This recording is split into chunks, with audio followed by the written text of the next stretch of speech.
Detroit Den 313. We are back. Stephen Will talking that Detroit Lions football. But before we get started, you know what to do. Hit that subscribe button. Do not forget the bell icon. You do not want to miss our new content. Steve, I think it's going to get controversial today. And I don't mean between me and you. I think that if you are a fan of a different team, you might get your feelings hurt today. But not to be a spoiler, please tell the people what we're talking. So breaking news just came out. Justin Fields was traded to the Pittsburgh Steelers for a 6th-round pick. Now, you're probably sitting here thinking, Steve, we watch you and Will because you guys are Detroit Lions podcast. You guys cover the Detroit Lions. Well, we're going to go over some moves today that the teams in our division made, our rivals, our enemies, people we want to annihilate every single year. They made some moves. We played a little chess. But first, let's get into this Justin Fields trade. Traded to the Pittsburgh Steelers for a 6th-round pick, conditional. So from what I've read is that pick could become a 4th-round pick depending on Justin Fields' playing time in with the Steelers. So 6th-round pick, that seems like a pretty – man, we're trying to be fair here because we're Lions fans, but I think Fields is worth more than a 6th-round pick, if I'm being honest with you. Steve, I did a show on wanting to go get Justin Fields, and I got absolutely just destroyed in the comments. One of the things that, Chicago people were getting on the show saying that there's no way that Justin Fields is going to go. I can't remember what I think I was offering like a 2nd-round pick for him or something, you know what I mean? And they were like, there's no way Justin Fields would ever go for a 2nd-round pick. Are you nuts? Are you this? Are you that? Blah, blah, blah. The writing was on the wall, man. If they wanted to move to a different quarterback, and I know what that looks like. I mean, look what happened to Trey Lance, for instance. You know what I mean? So when the NFL has leverage on you and they know what you're trying to do, nobody, and I mean nobody, is going to be dumb enough to make a move with you. Look at Khalil Mack and Joey Bosa just costing the Chargers money, right? So I say that to say this, man. I really wish that still to this day that we would have got in the running for him being our backup and maybe dealing a hooker and having a Justin Fields as our backup. It would have been something that I would have definitely been excited about. No shade on Hendon Hooker. I think that he's going to come in and be a solid quarterback, man. I just know that I've seen what Justin Fields can do, and I know what the statistics say about him throwing a deep ball. And I also know that we have somebody that can run very fast and very far, along with some other weapons. So I believe in Justin Fields, man. I think that he's a solid quarterback, and if given the opportunity in the right situation, he can be successful. And I wish him nothing but the best when he's not playing the Detroit Lions, and I'm happy that he's no longer in the NFC North Division. How do you feel about it? Couldn't be happier that he's gone because when he plays, he's a game changer. He's a difference maker. He's someone you have to game plan for. Listen, I don't want to wonder what if, but I wonder if we had a quarterback who was athletic like it. I'm not going to go down that road, but you know what I'm saying? Like, it's fun to think about, like, man, what if Jared Goff could do some of the things that Justin Fields could do? But Jared Goff does a lot of things that Justin Fields can't do. So it's kind of like a catch-22. Which one would you prefer? You want the guy who's lethal in the pocket, or do you want the guy who's athletic enough to make moves on his own? But no, go ahead. You can answer. I thought you were asking. Yeah, because honestly, I want to move in the direction that the NFL is moving to. It has nothing to do with Jared Goff, but it has everything to do with the NFL as it stands right now. To be a pocket passer in the NFL, you have to be special if you're going to win Super Bowls. You have to be Tom Brady, who could extend plays to me way better than Jared Goff, or you have to be Peyton Manning, who also I felt like could extend plays in a pocket better than Jared Goff. But Jared Goff is a good quarterback, right? Really good. If really, you build really. Your team the right way, he is, yes. Yeah, he's a really good quarterback. I just don't think that he's great, and I want great. I want somebody that can do the things and extend plays and go get us first downs. That's it. I don't need anybody that's running 80-yard touchdowns like Michael Vick, but I would like somebody that could go get me a first down like a Brock Purdy. And I just don't see that out of Jared Goff. But he's our guy. I'm not here to throw shade at him. Like, he's our guy, and we just need to do the things that we need to do to make sure that we put him in a position to be successful. Yeah, I'm glad Fields is gone. I think he's a stud when he's healthy.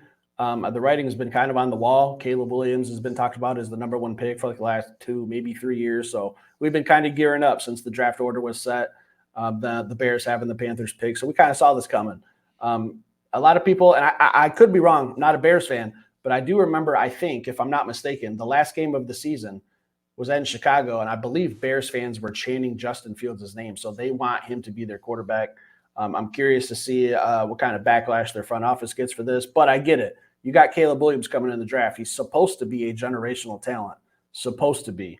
I don't know how I personally feel about Caleb Williams. I think it's fun to watch him play in college when he's going against Pac-12 defenses when they don't really play that much defense. You come to the NFL, it's kind of a different ballgame. It's everyone's fast, everyone's big, everyone's strong, everyone studies a lot of film. They're going to find your weaknesses. I don't know. I think what you had in Justin Fields was just more proven, but that's not the road they went down. Also, the Bears went out and traded for Keenan Allen. Mm-hmm. Top 10 receiver the last 10 years. I like it for them.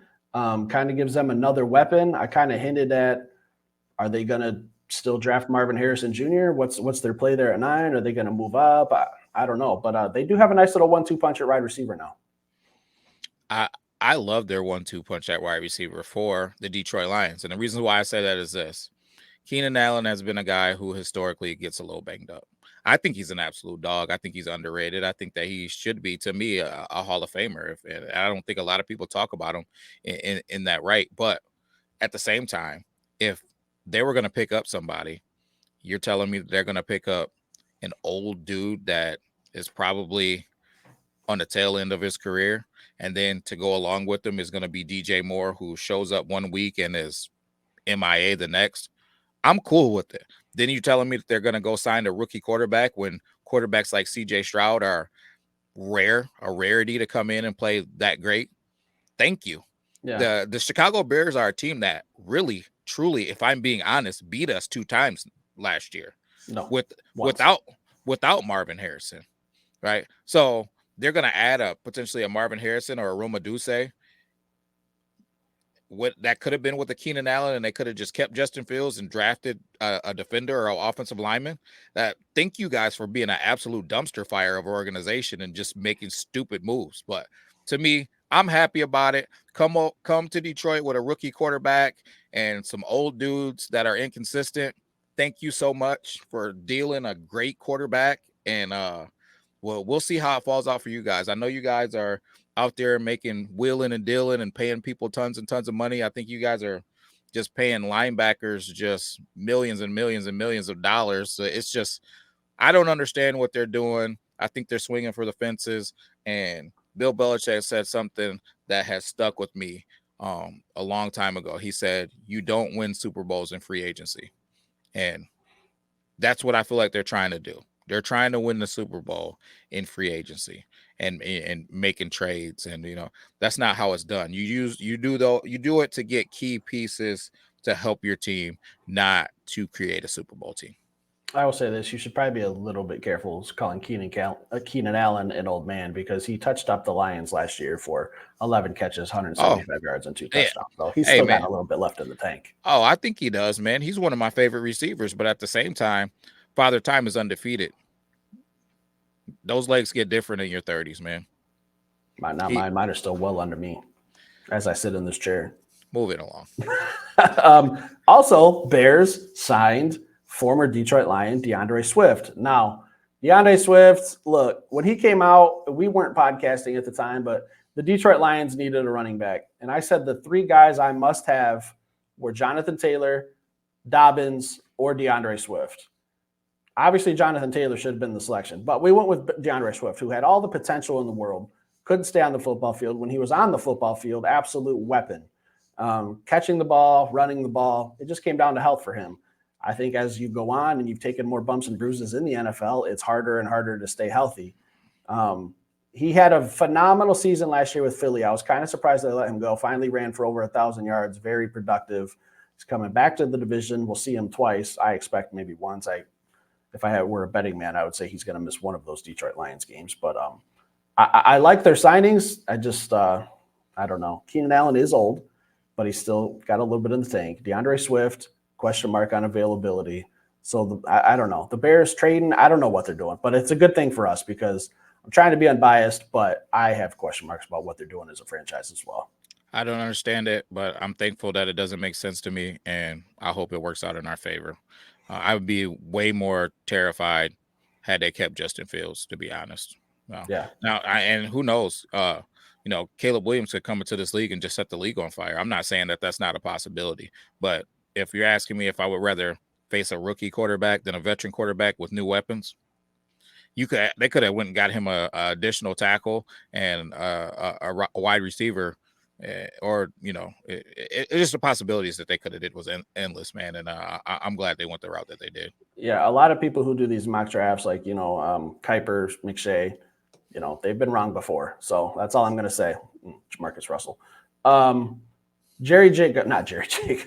Josh Jacobs signs with the Green Bay Packers. We kind of did like a little swapperoo here. A lot of teams are great picking up some running backs now. We've said it before. Everyone was mocking the Detroit Lions last year when we drafted Jahmyr Gibbs at 12, calling it a reach, but they saw the production we had. Now look at all these teams in the NFC North going out and picking up running backs. It's just kind of funny to me how they're just playing chess and they're already kind of behind because we've already got 2 running backs. So what are we doing? The Detroit Lions signed DJ Reader. Good night. Yeah. I mean, that's all we need to say. Like we made some moves too. So we're talking about other teams, but I like what the Lions have done, but we're not going to go fully into what the Packers have signed. We're talking about the big name guys. We're talking about the household names. They probably signed some other pieces. I don't have a list in front of me. Don't care. But lastly, Aaron Jones gets released by the Packers, goes to play for a division rival in the Vikings. So like I said, a little bit of a running back carousel going on here. It's Aaron Jones isn't somebody that's going to move the needle when you don't know who you're going to have playing quarterback. To me, they're depending on what they do, man. I'm truly interested in where they're going to draft. Are they going to lump these first round picks to move up in the draft? Who are they going to try to get? Is it going to be JJ? For some reason, man, I've been just seeing Penix in a Minnesota Vikings jersey for months now, but who knows? Who knows? I should have threw that in there that the Minnesota Vikings did acquire. They have pick 11 and they just acquired pick 23 from Houston. So they just loaded up with 2 first rounders. So what are they going to do there? I've kind of never seen someone trade for a late round pick to recent memory. I'm sure it's happened before during the draft, but 6 weeks out, I don't know. It's a little weird, but yeah, I think that's kind of what everyone's kind of suggesting is they're going to take those 2 picks and try to move up. But to move up, the other team has to be willing to move back. I mean, I think the first 3 picks in this draft are going to be quarterback. So are they going to trade up to 5 for the 4th rated quarterback? I don't know. Question mark there too. What are you doing, Minnesota? That's what I'm curious about, man. Like, if you're lumping those picks together, who are you going to get? Is it JJ? And do you need to move up that high to go get him? Is he that much better than Michael Penix or Bo Nix? Because I don't know that any of those guys should be starting week 1 of the season. I definitely don't think JJ should. And I'm curious who's going to be starting week 1 for the Minnesota Vikings. Sam Darnold, who sees ghosts. And trust me, the Detroit Lions have plenty of ghosts we can throw out there on that field to confuse a quarterback like Sam Darnold. So when they signed Sam, I was wondering, are they just looking to get through next season and, use him as a bridge quarterback? Or are they actually expecting him to play well?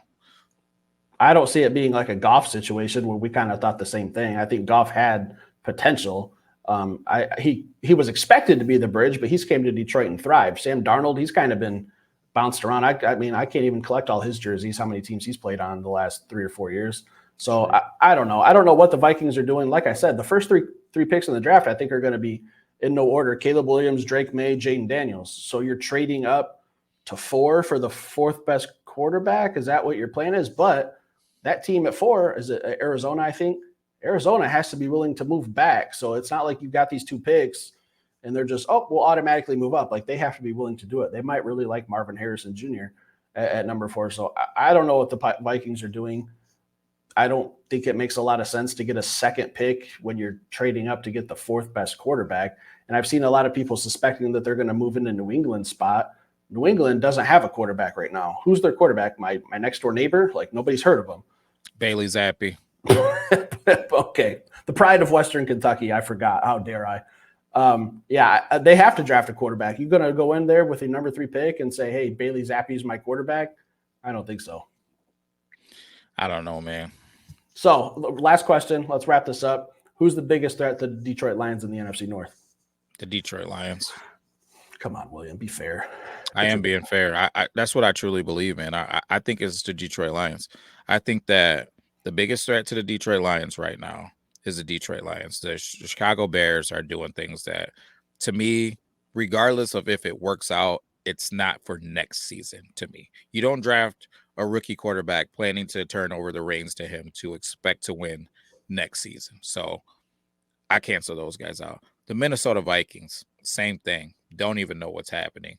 I cancel them out. So that leaves the Green Bay Packers, who have a great football team. They do. And they gave it to us on Thanksgiving, tried to ruin all of my turkey. So my turkey still tasted good, by the way, F you guys. But mine sucked. Yeah, and mine was still good.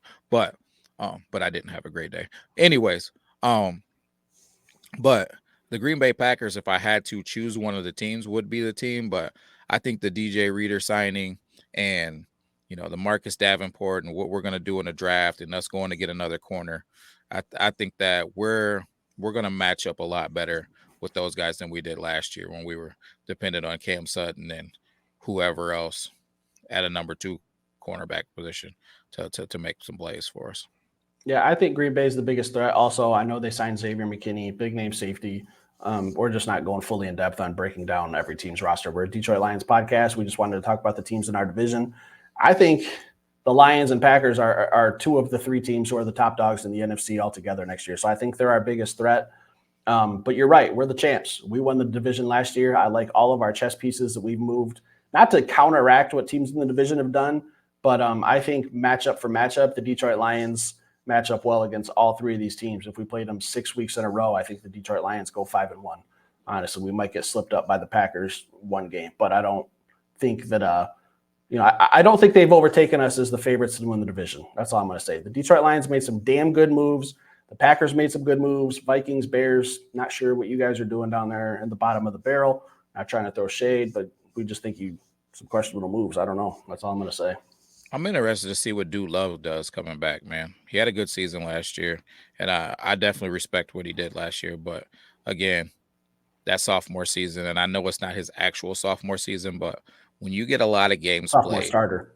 Yeah, when you get a lot of games played, and these guys get full off seasons to break down the way that you itch your nose before you run certain plays, things get different. So I'm interested to see what he looks like as teams prepare for him this upcoming season and how we've made adjustments. I think that pass rush was an issue for us last season, and I think that he's going to see a little bit of a different pass rush from the Detroit Lions this season. That's another thing that I like to see how he handles that. So I don't know, yet to remain to be seen, but I'm curious. And we also fixed our secondary, so It's going to be a nice little chess match with how we've the draft coming up, what we've done in free agency. I like our moves. Maybe I'm trying not to be biased. I like our moves compared to every other teams. I know we only talked about a handful of players, but Detroit Lions signed some guys. Leave some comments down below, guys. Let us know what you think. Who's the biggest threat to the Detroit Lions going into 2024? Leave it in the comments. Hit that like button. If you're new, stick around. Hit that subscribe button. Greatly appreciated. We'll be back later with some more content. Peace.